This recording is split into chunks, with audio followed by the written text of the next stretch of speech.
Hello everyone, welcome back my YouTube channel science with JS. तो प्यारे बच्चों, हम अपना क्लास 10 का सब्जेक्ट केमिस्ट्री का चैप्टर नंबर 3 पढ़ रहे थे, जिसमें हम अपने लेक्चर नंबर 5 में आयनिक यौगिक और आयनिक यौगिकों के गुण पढ़ चुके थे। और आज बात करने वाले हैं हम अपने धातुओं की प्राप्ति के बारे में, यानी धातुओं को किस तरह से हम प्राप्त करते हैं। धातुओं की प्राप्ति, हमें धातुएं कहाँ से मिलती हैं। तो याद रखना, सबसे पहला टॉपिक है हमारा धातुओं की प्राप्ति। तो आज बात करते हैं धातुओं की प्राप्ति के बारे में। तो याद रखना, प्रकृति में विभिन्न प्रकार की दो निम्नलिखित अवस्थाओं में पाई जाती हैं, यानी प्रकृति में विभिन्न प्रकार की धातुएं होती हैं, वो हमारी दो अवस्थाओं में पाई जाती हैं। पहली अवस्था होती है हमारी मुक्त अवस्था और दूसरी होती है हमारी यौगिक अवस्था। यानी धातुएं हमारी प्रकृति में दो अवस्थाओं में हैं, एक तो हमारी मुक्त अवस्था में है यानी फ्री स्टेट में है, और यौगिक अवस्था में है। जैसे कि मुक्त अवस्था में जो धातु होती है, जैसे कि हमारा Au है जिसको हम कहते हैं गोल्ड, Ag है जिसको हम कहते हैं सिल्वर, प्लेटिनम है जिसको हम कहते हैं प्लेटिनम, और Ht यानी मरकरी। यानी ये धातुएं मुक्त अवस्था में है। मुक्त अवस्था में इसका मतलब ये अभिक्रिया नहीं करती, इसलिए ये हमारी निम्न अभिक्रियाशील धातुएं हैं। आगे बात करते हैं यौगिक अवस्था में। तो यौगिक अवस्था में जैसे सोडियम है, पोटेशियम है, कैल्शियम है, मैग्नीशियम है, ये हमारी यौगिक अवस्था में पाई जाती हैं। जैसे कि सोडियम क्लोराइड की फॉर्म में, सोडियम कार्बोनेट की फॉर्म में पाया जाता है। उसी तरह से पोटेशियम क्लोराइड, पोटेशियम कार्बोनेट, उसी तरह से कैल्शियम का ऑक्साइड होते हैं। ऐसे ही मैग्नीशियम भी हमारा यौगिक अवस्था में पाया जाता है। तो ये थी हमारी धातुओं की प्राप्ति, किस तरह से हम करते हैं। मैंने आपको बता दिया कि धातुएं हमारी दो अवस्थाओं में उपस्थित होती हैं। नेक्स्ट टॉपिक के बारे में बात करते हैं मुक्त अवस्था या स्वतंत्र अवस्था के बारे में। तो याद रखना, सबसे पहले हम पढ़ने वाले अपनी मुक्त अवस्था के बारे में। तो जैसा कि मैंने लिखा है, प्रकृति में कम क्रियाशील धातुएं मुक्त अवस्था में पाई जाती हैं, क्योंकि ये जल व वायु से क्रिया नहीं करती, अतः ये प्रकृति में मुक्त अवस्था में पाई जाती हैं, जैसे सोना, चांदी, कॉपर आदि। तो याद रखना बेटा, जो मुक्त अवस्था वाली धातुएं हैं, ये मुक्त अवस्था फ्री स्टेट में पाई जाती हैं, क्योंकि ये जल से और वायु से क्रिया नहीं करती, और ये प्रकृति में फ्री स्टेट में पाई जाती हैं। जैसे कि एग्जाम्पल में आपका सोना है, कॉपर है, चांदी है आदि। नेक्स्ट बात करते हैं अपनी हम यौगिक अवस्था के बारे में।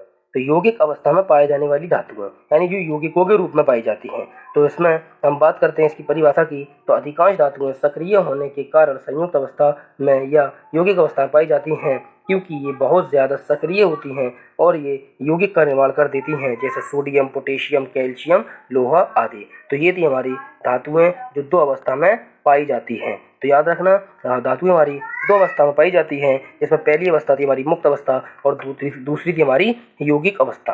तो ये थी हमारी धातुओं की अवस्थाओं की बात। नेक्स्ट टॉपिक के बारे में हम बात करते हैं अपने खनिज के बारे में। तो देखते हैं बेटा क्या होते हैं हमारे खनिज। तो सबसे पहला टॉपिक है हमारा खनिज के बारे में। तो जैसा कि मैंने पहला पॉइंट लिखा है, पृथ्वी की भूपर्पटी में पाए जाने वाले तत्वों या उनके यौगिकों को खनिज कहते हैं। यानी पृथ्वी की जो सतह है उसमें बहुत सारे तत्व पाए जाते हैं और उनके यौगिक पाए जाते हैं, और उन्हीं तत्वों को या उनके यौगिकों को हम क्या कहते हैं, खनिज कहते हैं। दूसरी पॉइंट की मैंने बात लिखी है, खनिजों में धातु की मात्रा अधिक होती है तथा इन्हें आसानी से धातु प्राप्त हो जाती है, ऐसे खनिजों को अयस्क कहते हैं। तो याद रखना, खनिजों जो हमारे पास खनिज होते हैं, इनमें धातु की मात्रा बहुत अधिक होती है और इसमें से हम खनिज में से धातु को आसानी से प्राप्त कर लेते हैं। तो ऐसे खनिज जिनमें से हम धातुओं को निकालते हैं, उन खनिजों को हम अयस्क कहते हैं। लास्ट मैंने जो पॉइंट लिखा है, मोस्ट इंपॉर्टेंट पॉइंट है कि सभी खनिज अयस्क नहीं होते, लेकिन सभी अयस्क खनिज होते हैं। याद रखना बेटा, ये आपका खनिज की बात और खनिज की परिभाषा थी। नेक्स्ट बात करते हैं अपने हम खनिज तथा अयस्क में अंतर के बारे में। जानते हैं बेटा हम कि खनिज और अयस्क में क्या अंतर होते हैं। तो सबसे पहले मैंने खनिज के बारे में 4 पॉइंट्स लिखे हैं और उसके बाद मैंने अयस्क के बारे में भी 4 पॉइंट्स लिखे हैं। सबसे पहला मेरा खनिज का पॉइंट है बेटा, प्राकृतिक पदार्थ जिनमें धातु तथा उनके यौगिक पाए जाते हैं खनिज कहलाते हैं। यानी हमारे पास कोई भी प्राकृतिक पदार्थ है, उसमें धातु हो और धातु का कोई यौगिक हो, वो खनिज कहलाएगा। अब बात करते हैं अयस्क के पहले पॉइंट के बारे में। तो जैसा कि लिखा है, जिन खनिजों से धातुएं आसानी से प्राप्त की जाती हैं उन्हें अयस्क कहते हैं। यानी हमारे पास कोई भी प्राकृतिक पदार्थ हो, हम उससे आसानी से अपनी धातु को प्राप्त कर लें तो हम उसको अयस्क कहते हैं। बात करते हैं अपने अब दूसरे पॉइंट के बारे में, जिसमें मैंने लिखा है, खनिजों में धातु की प्रतिशत मात्रा पर्याप्त होती है या फिर कम होती है। यानी हमारे पास जो खनिज है उसमें जो धातु की मात्रा होगी या तो पर्याप्त होगी या फिर कम होगी। लेकिन अयस्क के दूसरे पॉइंट्स में लिखा है, सभी अयस्कों में धातु की प्रतिशत मात्रा पर्याप्त होती है। यानी हम धातु को आसानी से निकाल सकते हैं। हम बात करते हैं तीसरे पॉइंट के बारे में, क्या खनिजों में अशुद्धियाँ होती हैं जो धातु के निष्कर्षण में बाधा डालती हैं। यानी हमारे पास खनिज क्या, हमारे पास खनिज क्या, धातु या हमारे पास कोई यौगिक है प्राकृतिक। अब जो कोई प्राकृतिक यौगिक है तो उसमें अशुद्धियाँ तो होंगी। जब अशुद्धियाँ होंगी तो धातु को जब हम अलग करेंगे तो धातु को अलग करने में वो अशुद्धियाँ हमारी बाधा उत्पन्न करती हैं। लेकिन खनिज अयस्क में ऐसा नहीं है। अयस्क में मैंने लिखा है अयस्क में अशुद्धियाँ नहीं पाई जाती, यानी हम खनिज में से अशुद्धियों को अलग कर लेते हैं तो अयस्क बन जाता है। अब अयस्क में अशुद्धियाँ नहीं होती और अयस्क से हम आसानी से धातु को अलग कर लेते हैं।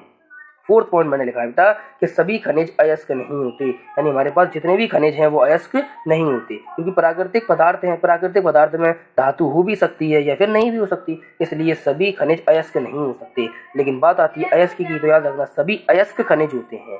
तो ये थे हमारे खनिज और अयस्क में अंतर। तो बेटा ये हुआ हमारा खनिज और उसमें अंतर के बारे में। अगर वीडियो अच्छी लगी है वीडियो को शेयर कीजिए, चैनल को सब्सक्राइब कीजिए और वीडियो को लाइक कीजिए। Thank you very much.